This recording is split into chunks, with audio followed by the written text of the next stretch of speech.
Okay, this is going to be a different kind of video. This is nurse training and advocacy, and I am committed to training nurses. In fact, I have had a recent opportunity to teach, which I think I would love. So I'm still in the teaching mode. But today, I want to pose a question to you. If you are a nurse or a medical professional or any kind of professional, and you are nearing retirement age, and of course in America we are told that 65, now it's 67, and then when you check into your Social Security Administration account and it says, oh, if you delay retirement till age 70, you're going to have this much money. And you get caught up in like, I want to get the full retirement benefit. Therefore, you're going to work till you're 70. Is this your plan? Is this what you plan for the rest of your life? Well, I'm going to tell you, you don't have to do that. I'm Maggie, and this conversation is going to be about how you can retire and live a simple life while you still have some life in you to explore, to enjoy. My name is Maggie again, and on this channel, I'm talking about training nurses. I'm talking about helping nurses to grow. I'm talking about training young nurse supervisors to do the best job that they can. But I'm also wanting to let you know what your options are as you get older. If you get frustrated and your body is telling you you can't keep up the schedule, what are your options? Okay. I have done a lot of things in my life, in my professional career. I've been a nurse for over 30 years, and I took a little detour and work as a chef for a couple of years, something that, and going to school was something that I really wanted to accomplish, and I did. But I love to travel. So when I went back to nursing in the mid 2016, 2017, I did some supervising and then I became a nurse practitioner. But then with everything happening and the demand of the jobs, employers nowadays, in the American system, they want to squeeze everything out of you that they can in terms of the hours that you work, in terms of travel, in terms of your productivity. And as you get older, your mind may be working right, but you get exhausted and you look down and you're saying, is this what my life is going to be like for the next 5, 10 years? So I am telling you, you have options. Now, when you think of retiring in America, you're talking about your Social Security, the average being like $1,600.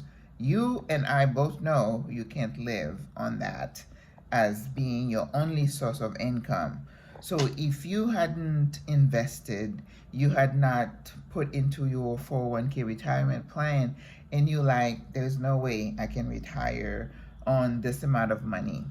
You can, but you can do it outside of the United States. A lot of people are moving away, and not just African Americans, white Americans, all kinds of Americans, Canadians, Europeans are retiring to places where their money is going to go a lot further. Currently, I am in Panama. This is the second time I've visited Panama. I love the country. I love the people. I love the food, the biodiversity. There's nothing not to like about Panama, except that if you don't like the heat and you want to be in a cooler climate, well, then definitely that's not for you. But in terms of retiring on an income, let's say about $1,500 a month, you can do this here quite easily. So if you in your early 60s, even in 50s, and you have an income that falls between $1,500 to $2,000 a month, you can retire somewhere else. You could do Dominican Republic, you could do Panama, you could do Portugal, you could do Africa. You have options. So what you need to do is to put yourself in the mindset that you are open to it, okay? Because if you want to be close to your kids, the grandkids all the time, and you're not comfortable being in an environment, you like what you know, that might be a little bit difficult, okay? But if you can stretch a little bit and say, I'm open to learning a new culture. I am open to learning a new language. I am open to starting over someplace where it's calmer, and give yourself time to learn the culture, the people, the pace of life. So if you're open to those, consider Panama, Portugal, Africa. I haven't been to Portugal yet, but everything I've heard, I've read, is that it's a wonderful place to be, except it's got the winter. And for me, I don't want to go anywhere where I'm going to have to wear boots and coats. That's a no-no. Okay, so Africa and the Caribbean, somewhere in Central South America. I know people in Ecuador. So what you want to do is to start to open your mind and listening to people who've made those moves and how they've adjusted. Every single day I go to Africa and I see all those people there, Indians, people from the Middle East, people from China. People are just moving around. Yet, Americans, sometimes, some Americans, we really have a hard time even entertaining the thought that you could live a good life outside of here. We have just bought into the idea, and I preach about that you need to get a house. Even though it's not your house, you're paying for it for 30 years, you end up paying 3 times the cost of that house. So when you get the keys and everybody's rejoicing, you're like, no, you go into jail, because you're going to be held by the throat, because if you have a mortgage, you know that you cannot be late. This is not like an option where you can pay whenever you can.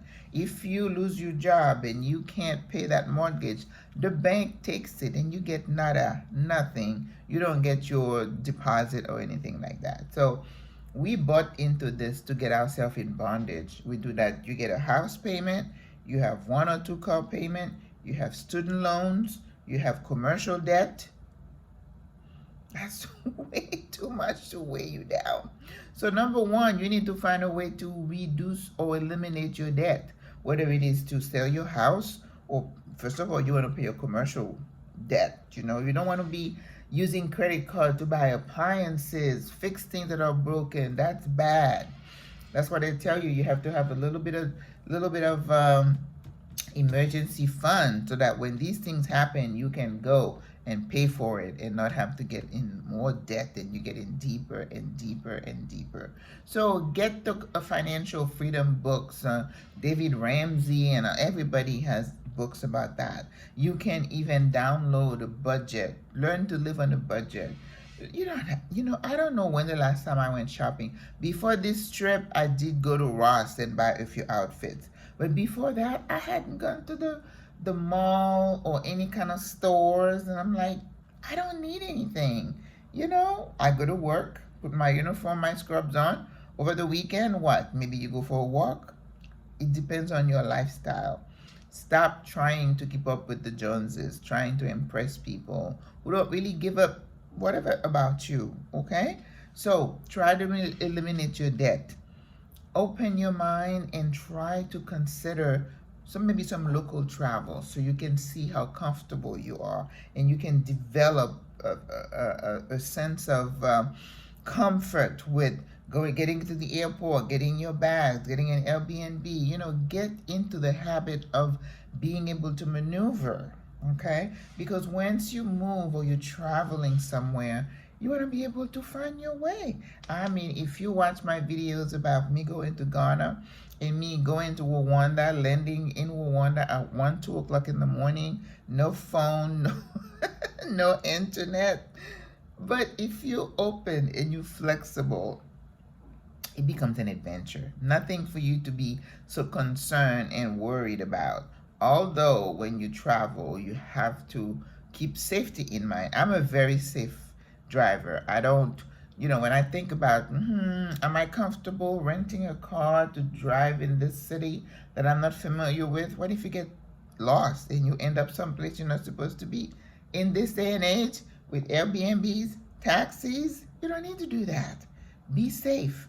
A taxi is kind of safe because All these people are vetted, and somebody knows where you are. So I'd like to encourage you to consider if you're ready to make a move or plan ahead. There is no reason on God's earth that you should be committed to working 40, 60 hours a week until you're 67.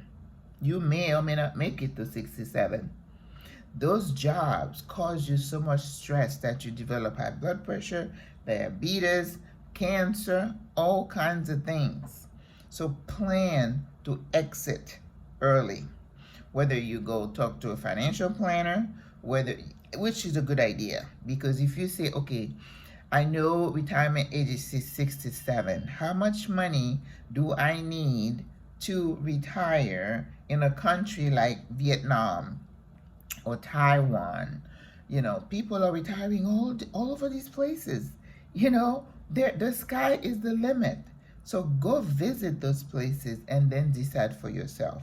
I like Panama because I like the weather, I like the food, I like, the multi-ethnicity feel of it. When I go travel, I talk to the Uber drivers, taxi drivers a lot. That's where I get the scoop. I ask about politics, society, and what's going on in the country to get the pulse of the country. And today this young man told me about how Panamanians are like a mix of all kind of cultures and shades of color. For somebody who's black, that's very comforting to me. That's why I love Africa, because a lot of people look like me. Not everybody. The gringos out there, trust me. We as Americans were scared to go to Africa. White people aren't scared to go to Africa. So what is your problem? Okay? And you can retire comfortably in Africa. You don't need a whole lot of money because you're not trying to impress anybody. And you need to keep everything on the low. You don't want to be flashing anything wherever you go. So I like Panama. I like the weather. They have the sea, the ocean, Atlantic and Pacific. You could just drive an hour either way and you're there. I love the biodiversity. I like all the green. I like all the freshness of the fruit and vegetable. I can see myself even practicing some of my culinary things here. And even my medical background. If you're not Panamanian, there are certain jobs you can't have, but you can certainly open businesses, and you want to, get involved in the community and see how you give back. So again, the point of this video is to I just retired last week, and the day after I retired, I was on a plane, okay? Because I had planned for it. It wasn't something that just happened spur of the moment, okay? So to tell you that you can plan to enjoy life more. Life shouldn't be just about working, working, working. Now, when you have kids, some people have, there are couples or families who have left corporate America, sold their homes, all their belongings, took their children, and decided to travel the world. Think about the education, and they are homeschooling the kids. But imagine the openness of these kids on how they see the world, the friends they make, the places they have been. What a gift to these kids. I travel with my daughter. I haven't traveled with my boys, and I wish I had. But it is certainly a gift to your family to do that.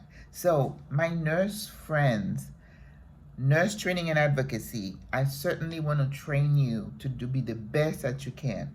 I'm training myself to be the best that I can be in this retirement life that I'm in right now. I'd like to try different, maybe 2 or 3 places, and live each place 3, 4, 6 months, and just until I decide, maybe in a couple of years, where I'm going to plant myself. So if I can do it, you can do it.